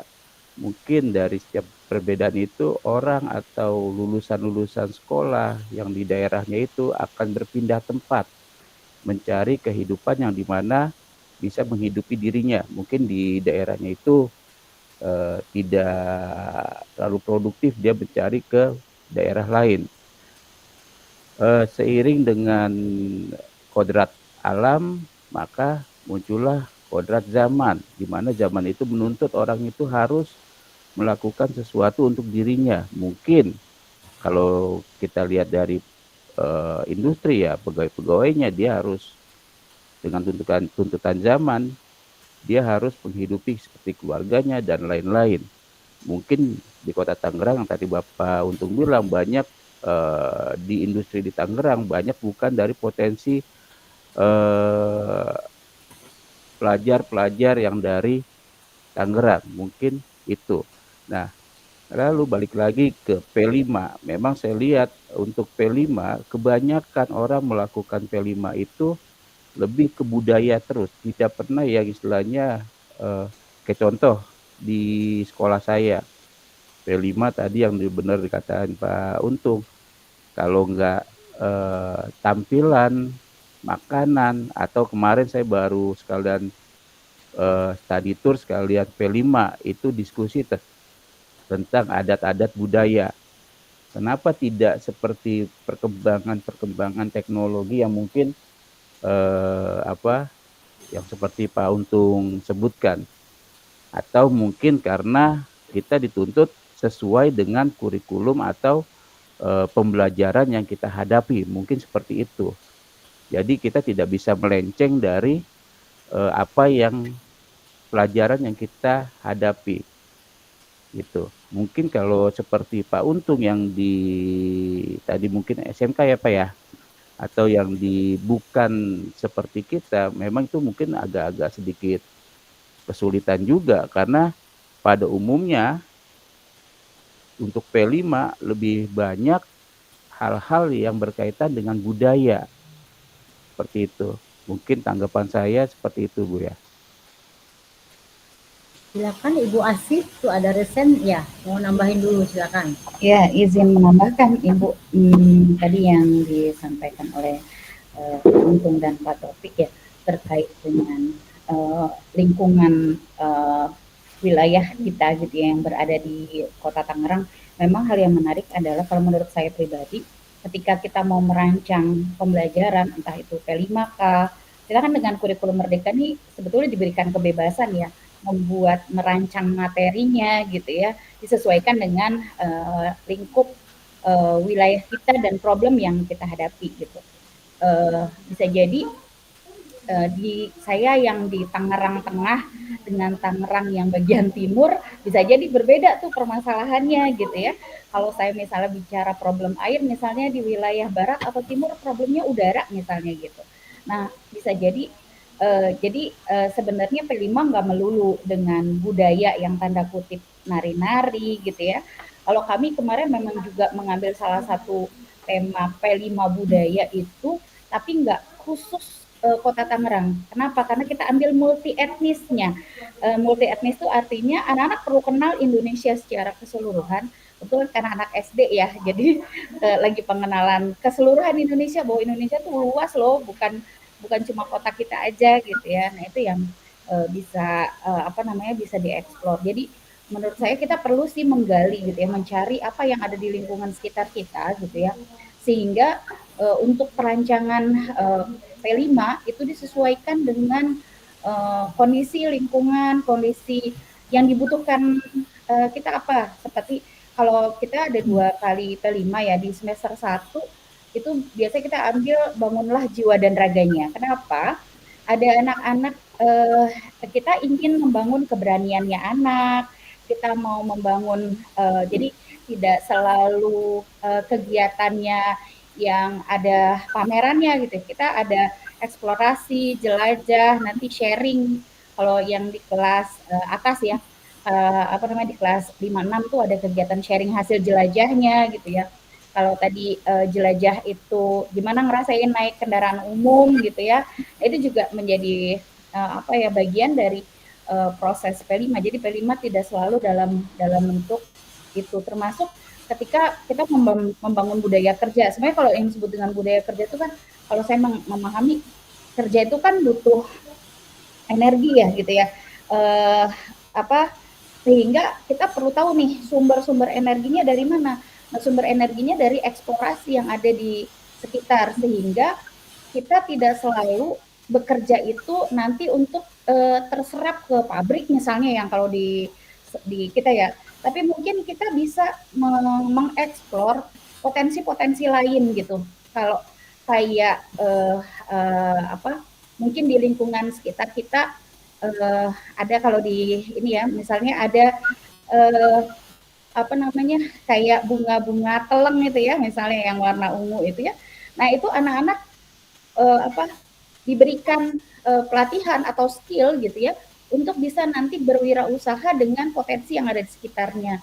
Nah ketika dikasih kesempatan itu dengan beragam yang ada di lingkungan rumahnya, saya yakin ada banyak produk yang nanti bisa dibuat, sehingga budaya kerja itu timbul dari sebuah semangat memanfaatkan yang ada di lingkungan sekitar gitu. Mungkin itu ya Bu gambarannya ya kalau saya menurut pendapat saya gitu. Ya, terima kasih Ibu Asih ya, itu luar biasa penjelasannya. Semangat tadi ya, intinya semangat sesuai dengan keadaan. Jadi di mana Bapak Ibu untuk cerita dari Pak Untung, kemudian juga ada respon dari Pak Taufik, kemudian dari Ibu Asih. Jadi dasarnya bahwa apapun yang kita jalani untuk menerapkan P5 ini harus sesuai dengan kehidupan masyarakat setempat. Itu satu Bu ya. Jadi harus sesuai dengan kehidupan masyarakat setempat, lingkungan daerahnya yang menonjol dan dia yang mempunyai kekuatan apa yang kita gali. Ya mungkin kalau dari Pak Untung sendiri industri, berarti ya itu kita harus jalani bagaimana si pengajar, si guru tadi bisa kreatif nih menciptakan suatu lingkungan kerja. Jadi itu ada kita rancang dulu, tidak harus yang sulit, tapi dari yang termudah dulu di sekolah. Kira-kira kalau untuk Pak Untung apa sih P5 supaya anak-anak didiknya nanti siap untuk kerja. Karena itu tuntutan ya. Jadi dengan keadaan itu Pak Untung sebagai pengajar harus kreatif nih, harus inovatif, harus memberikan motivasi kepada murid-murid. Jadi kuncinya kebutuhan murid. Jadi bagaimana Pak Untung sebagai pengajar memberikan pembelajaran yang kreatif, inovatif untuk membangun suatu budaya kerja. Mungkin kalau yang lainnya kayaknya sama nih P5-nya ya. Ada yang lebih mengembangkan budaya-budaya aja. Budaya makanan, tarian, maupun yang saya lihat juga tadi yang terbaru ya, keliling ya, budaya wisatanya ya. Tapi baru ya, saya sangat tertarik. P5-nya anak-anak bisa jalan nih keliling ngelihat apa kota-kota gitu kan, mengenalkan budaya-budaya di daerahnya tersebut. Itu yang luar biasa. Kalau yang apa yang membuat makanan, kemudian menampilkan pakaian-pakaian itu kayak hampir sama sih. Di Kalimantan juga seperti saya juga seperti itu. Saya cermati bahwa di SD, jenjang SD, SMP maupun SMK begitu juga Bapak Ibu. Terkecuali seperti Pak Untung tadi ya, pengalaman berbajunya untuk budaya siap kerja tadi itu yang luar biasa. Kemudian dari Bu Yusia silakan mau nambahin. Terima kasih Bu Yunita untuk permasalahan Pak Untung kan di SMK ya, jadi kejuruan. Kalau dari kemarin yang saya baca di SK BPKD itu bahwa untuk SMK itu kan 8, kalau yang lain kan ada 7 sesuai dengan tema P5-nya, yaitu ada keberkerjaan. Yang ke-8 itu khusus SMK kan ada keberkerjaan. Jadi mungkin kalau saran saya sih sebaiknya memang mungkin sudah ada sih SMK itu yang bekerja sama dengan, kan masalahnya kalau SMK itu image kita bahwa sudah selesai SMK seperti yang arahan dari Bapak Kadis juga bahwa bekerja gitu, karena memang bukan sepertinya sih, tujuan dari SMK itu adalah selesai bekerja gitu. Jadi kalau tamatan SMK tidak bekerja berarti ada sesuatu hal yang kurang di situ. Berarti di P5 itu kan ada tema yang ke-8, itu adalah tema kebekerjaan. Jadi mungkin nanti bekerja sama dengan pihak sekolah bahwa apa nih tema kebekerjaannya, itu yang pertama. Mungkin yang kedua, memang kalau di kejuruan itu kan kalau di dalam P5 itu tidak diberikan tentang P5. Jadi ada yang guru mata pelajaran umum plus P5, ada yang guru dengan misalnya kalau saya kimia itu di kelas 11 itu hanya kimia lanjutan tetapi tidak ada P5-nya. Nah, oleh sebab itu kalau di sekolah saya walaupun guru tersebut tidak ada dari struktur kurikulumnya itu tidak ada pembagian dengan mata pelajaran untuk P5, tetapi kita dilibatkan. Artinya semua guru yang ada di dalam satuan pendidikan itu tidak ada yang tidak ikut membantu guru-guru yang lain dalam pengelolaan di P5. Jadi dari sinilah berarti kita harus kompak di sini. Artinya makanya mungkin Pak Untung harus bekerja sama dengan pihak sekolah bahwa walaupun itu di luar dari, memang ini adalah keikhlasan kita ya, kayak di luar dari JP kita sebagai seorang guru di SMA yang tingkat lanjut ataupun di SMK yang kejuruan, mungkin tidak ada materi P5, tetapi di dalam P5 itu kita bekerja sama berbareng-bareng untuk membersamai siswa-siswa ini dalam itu tadi, mungkin ketika tema kebekerjaan itu kan apakah mencari kolaborasi atau bersama dengan pihak-pihak perusahaan dan lain sebagainya yang ada di lingkungan sekitar SMK tersebut. Mungkin itu Pak Untung. Terima kasih Bu Yunita. Assalamualaikum. Waalaikumsalam. Terima kasih Bu Yusya. Ada tambahan lagi dari Bu Yustika ya? Silakan Bu Yustika. Terima kasih Bu Yunita. Mencoba menambahkan untuk permasalahan Pak Untung. Kebetulan saya juga pernah ngajar di SMK Pak, dulu SMK swasta, pernah juga di bagian dunia usaha, dunia industri. Memang itu jadi permasalahan kita bersama ya Pak ya, karena anak-anak kita itu banyaknya tidak terserap menjadi pekerja lah katakan gitu ya. Mungkin permasalahan utamanya juga mungkin karena lapangan kerja yang mungkin semakin kompetitif gitu ya Pak ya. Makanya anak-anak SMK itu memang sekarang mungkin sudah semakin banyak ya untuk pembekalan soft skill dan sebagainya yang supaya anak-anak itu bisa di luar ketika sudah lulus SMK itu bisa bersaing dengan orang-orang dari daerah manapun gitu ya Pak ya. Dan kembali lagi kalau ke masalah P5 memang sudah saatnya mungkin ya Pak ya, Bapak minta kepada mungkin bagian kurikulum untuk minta dilibatkan, karena memang betul kata Bu Yusea, memang P5 itu dilakukan secara menyeluruh ya. Kita semua itu berkolaborasi untuk mencapai dari si tema P5 yang kita sedang usung pada saat itu. Dan untuk masalah sosial budaya, sebenarnya budaya itu kan bukan terbatas pada hanya tari, lagu, dan makanan, kuliner, dan sebagainya. Karena kalau saya mengutip dari Kamus Besar Bahasa Indonesia, itu arti pikiran, akal, budi, hasil adat istiadat atau sesuatu yang sudah menjadi kebiasaan yang sukar untuk diubah gitu ya Pak ya. Jadi kayak misalnya di sekolah kami itu ada kebiasaan kita udah ada gaya hidup berkelanjutan. Nah, itu budaya yang dihasilkan dari gaya hidup berkelanjutan adalah budaya menggunakan menghindari sampah plastik sekali pakai. Jadi anak-anak mungkin sudah banyak dilakukan di sekolah Kota Tangerang ya, Ibu Yunita, sekolah Adiwiyata. Jadi itu juga bagian dari budaya. Budaya itu adalah menggunakan tumbler, lalu lunchbox untuk menghindari penggunaan plastik sekali pakai yang semakin banyak. Jadi itu juga bagian dari tujuan dari P5. Jadi bukan semata-mata budaya itu berkaitan dengan hal-hal yang identik dengan kesenian. Nah, mungkin kalau misalnya bagian dari budaya bekerja yang diharapkan oleh Pak Untung itu mungkin budaya untuk survive ya Pak ya. Mungkin kalau untuk kita yang di Tangerang itu mungkin ada sedikit pemikiran karena kita orang Tangerang asli, jadi ya udahlah kalau misalnya kita nggak harus ngoyo-ngoyo banget gitu, kita masih bisa tetap berada di sini gitu, kita masih ada keluarga dan sebagainya. Tapi mungkin bagi teman-teman yang urban ya, yang melakukan melakukan migrasi ke daerah-daerah besar di Kota Tangerang dan ibu kota seterusnya, mereka kan harus survive-nya mungkin lebih tinggi ketimbang teman-teman mereka yang ada di penduduk asli di Kota Tangerang. Jadi mungkin mereka yang dari luar daerah itu mungkin jiwa survivalnya, jiwa kompetitifnya lebih tinggi gitu. Maka mereka akan melakukan hal yang terbaik yang mereka bisa lakukan supaya mereka bisa survive. Nah, jiwa budaya survive dan kompetitif ini mungkin harus ditanamkan kepada anak-anak kita di SMK supaya mereka nggak cepat menyerah gitu, dan mereka harus bisa nih, saya lulus dari SMK itu harus memang orientasi bekerja, maka harus bekerja.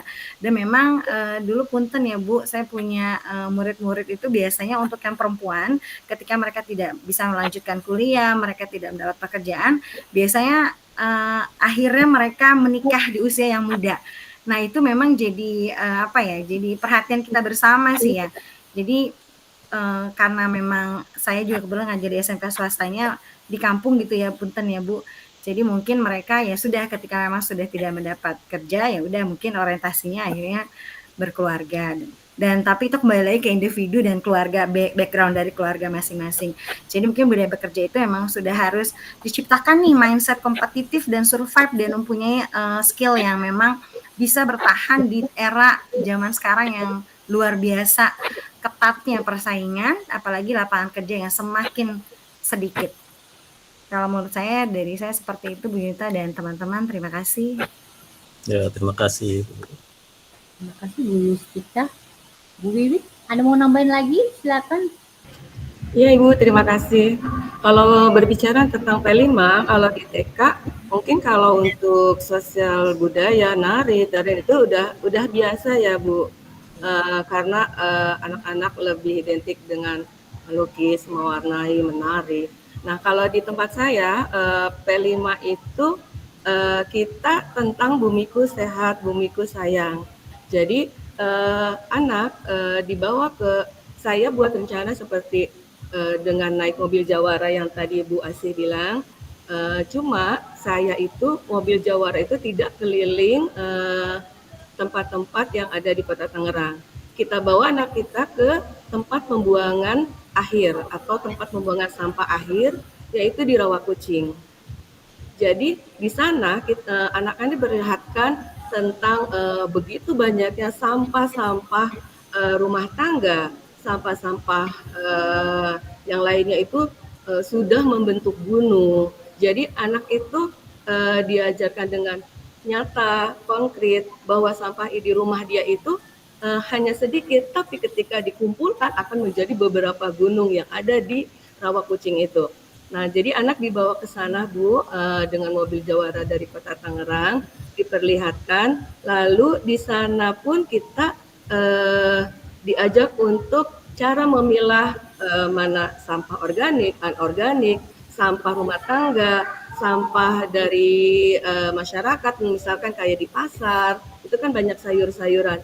Di sana diolah menjadi pupuk dan menjadi air bersih untuk menyiram yang masih bisa dipakai untuk keperluan di rumah tangga seperti menyiram tanaman.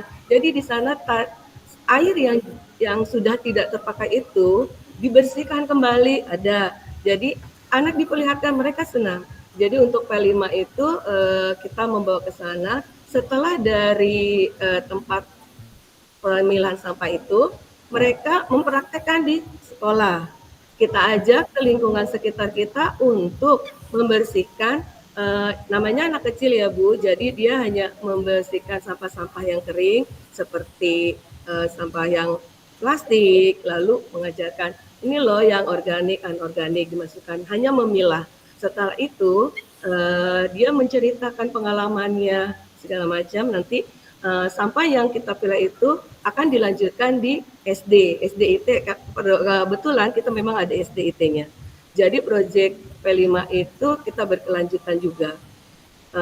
Itu kalau di TK, karena tidak seheboh yang di SD ya, banyak harus ini, harus ini. Kalau TK itu memang harus dituntun seperti apa Gajah Dewantara. Jadi kegiatan pun yang lebih menarik diajak keluar, atau dia mengambil sampah-sampah, diajarkan sedini mungkin.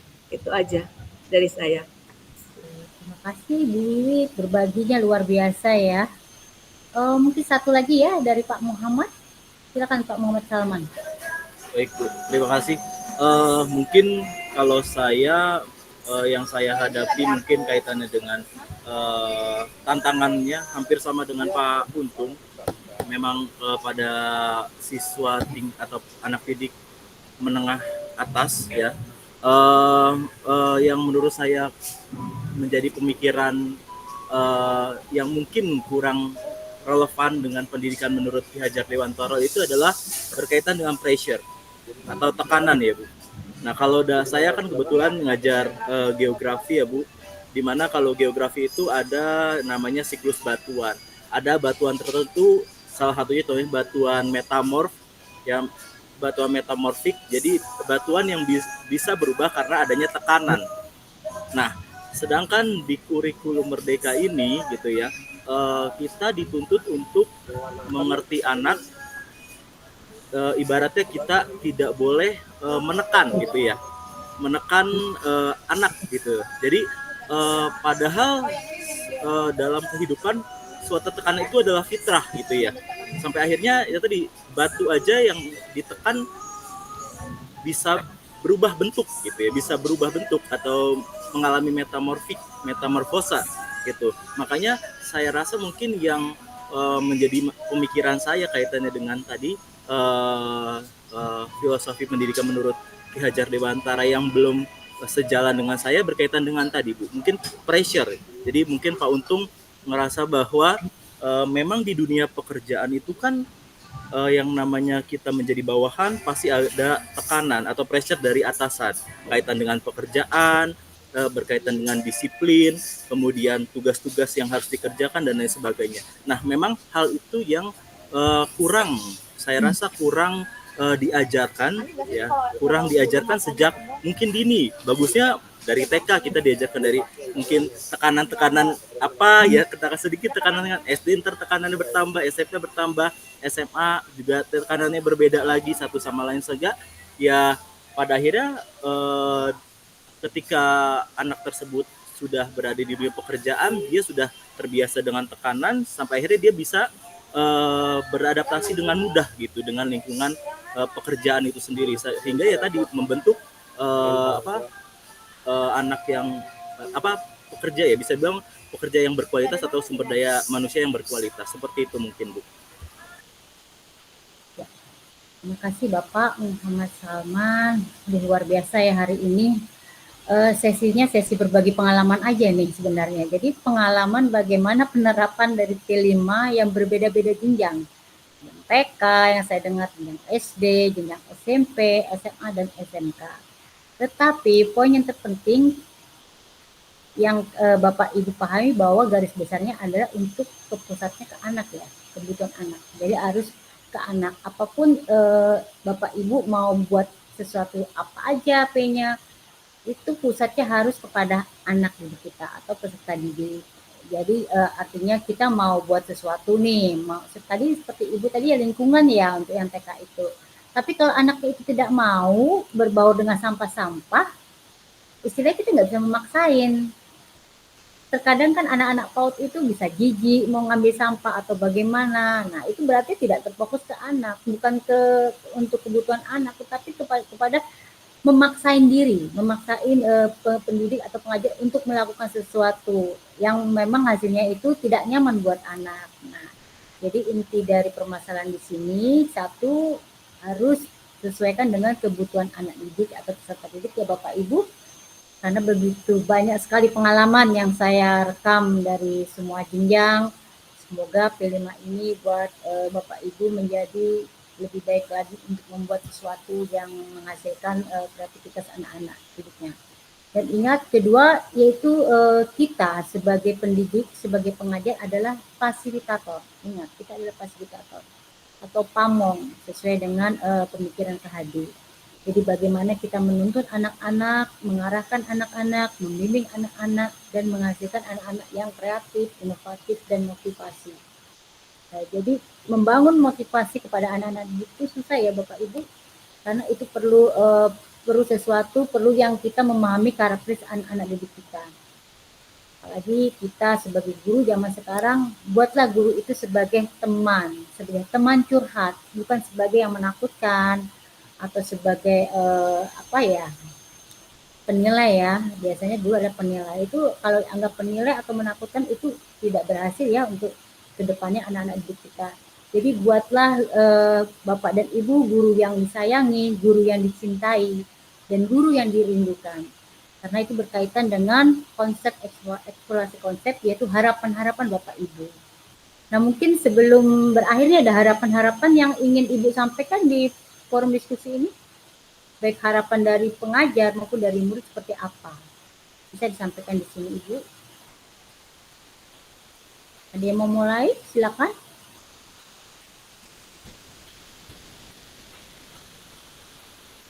Ya, silakan Bu Asih. Iya. Harapan saya sebagai guru ya, saya ingin menemukan berbagai macam cara ya, bagaimana menstimulasi anak sesuai dengan kekuatannya masing-masing. Mungkin ada anak yang memang di tulisan kurang bagus, tapi di gambar dia punya bakat gitu ya. Mungkin bisa jadi kita bisa memfasilitasi mereka punya karya sehingga tumbuh rasa percaya dirinya.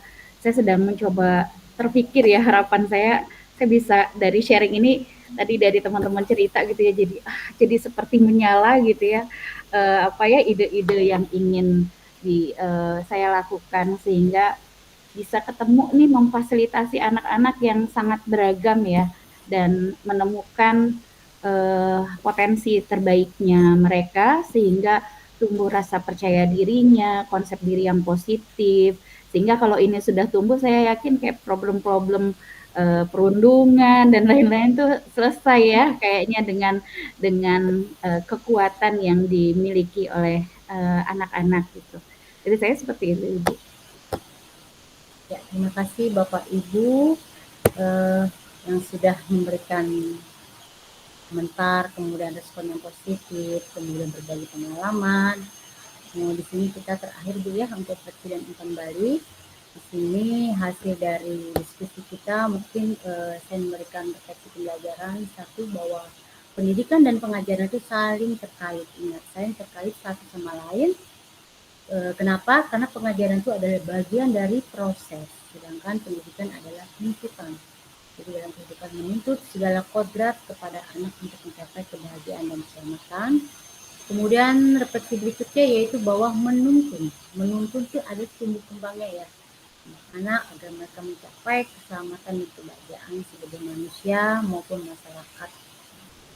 Kemudian berikutnya bahwa pembelajaran KHD ingat adalah berpusat kepada anak dan peserta didik, di mana guru sebagai pamong, sebagai fasilitator untuk anak-anak memahami pembelajaran yang diterapkan menjadi lebih aktif, kreatif, dan motivasi buat anak-anak.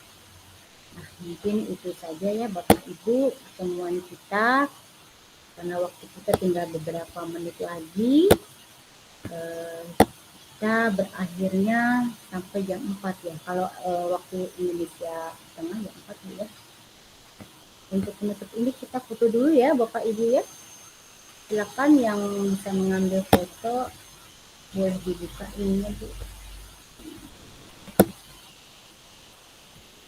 Sebelum kita berfoto ini Bapak Ibu saya mengingatkan kembali untuk besok ruang kolaborasi kita lebih banyak berdiskusi, kemudian nanti saya membagi kelompok materi apa yang kita diskusikan besok itu ada di modul ya Bu ya, ada di semua, jangan lupa. Kemudian untuk eksplorasi Bapak Ibu harus bisa memberikan umpan balik sesama CGP. Saya sebelum tutup silakan Bapak Muhammad yang ngambil fotonya, bisa bantu mau pakai gaya apa Bapak Ibu untuk pertemuan perdana, gimana mau gaya gimana? Baik Bu, terserah Bapak Ibu yang nanti saya coba bantu. Boleh siapa yang bisa memoto silakan buat dokumentasi kita. Mungkin gayanya seperti apa Ibu, terserah Ibu. Oh gini, boleh gini, Bapak mau gini gayanya? Kalau begini lucu ya Bapaknya ya. Cibi-cibi Bu. Iya, jadi lucu. Apa sarangnya? Oh gitu. Mama biasa gini. Silakan. Boleh satu. Ini semua ada ya Bapak Ibu ya, tolong dibuka kameranya. Oke, silakan siapa yang mau ngambil. Nanti di share di grup kelas.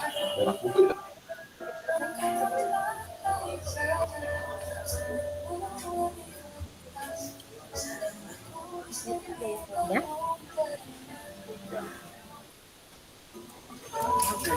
Malah nggak bisa ini gue. Udah ya Bapak ya, dari ambil semua. Sebelum saya akhiri, saya berterima kasih banyak kepada Bapak Ibu di ruang virtual ini. Semuanya sudah aktif memberikan pengalaman, berbagi satu sama lain, mewakili semua jenjang ya, dari jenjang TK, SD, SMP, SMA, SMK yang tadi itu yang lebih banyak kita gali lagi. Terima kasih banyak. Semoga kita selalu sehat, tetap semangat ya Bapak Ibu, tetap semangat jadi pengajar, jadi guru yang bergerak dan menggerakkan untuk semua komunitas sekolah. Salam bahagia, semoga sehat.